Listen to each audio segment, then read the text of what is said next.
जो बनाए थे वो हम लोग जानबूझ के बनाए थे मनु जी का छवि खराब करने के लिए। इसके लिए हम दिल से माफी मांगते हैं, सॉरी। आज के बाद ऐसा गलती कभी नहीं करेंगे, किसी के भी साथ नहीं करेंगे।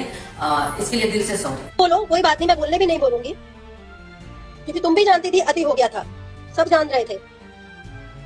एक लिमिट होता है बर्दाश्त का, मैंने बर्दाश्त किया। मेरा तुमसे निजी कोई दुश्मनी नहीं है जानू, लेकिन तुमने जो हरकत की है वो माफी लायक। सो हेलो गाइज, कैसे हो आप लोग? आशा करता हूँ स्वस्थ होंगे, मस्त होंगे भाई लोग। आज नई वीडियो में आप लोगों का स्वागत है भाई लोग। तो वीडियो अच्छी लगे तो भाई लोग लाइक करिए, सब्सक्राइब कीजिए। तो भाई लोग आप लोगों ने तो आगे वीडियो देखा ही होगा कि क्या हुआ है वीडियो में। तो कबूतरा जी ने आज बीनू द ग्रेट फिर भड़की हुई हैं और गुस्सा से लाल हो गई हैं। तो बीनू द ग्रेट क्या बोलना चाह रही हैं और कबूतरा ने क्या बोला था बीनू द ग्रेट को, तो लाइव में आकर उनसे बात। तो भाई लोग, इस मैटर में जो भी लोग आ रहे हैं और इस मैटर में जो बीनू द ग्रेट मैटर में जो आ रहा है वो इस सपेट में आ जा रहा है और उसकी क्लास ले रही हैं बीनू द ग्रेट।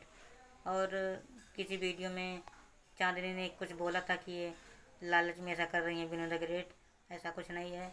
तो आज बीनू द ग्रेट ने चांदनी को अपने गुस्से से लाइव में क्या बोली हैं तो आप लोग ने देखा ही होगा भाई लोग। तो फिर मिलते हैं भाई लोग अगले वीडियो में। आशा करता हूँ आप लोगों को अच्छा लगा होगा। अच्छा लगा हो तो भाई लोग सपोर्ट करिए। फिर मिलते हैं।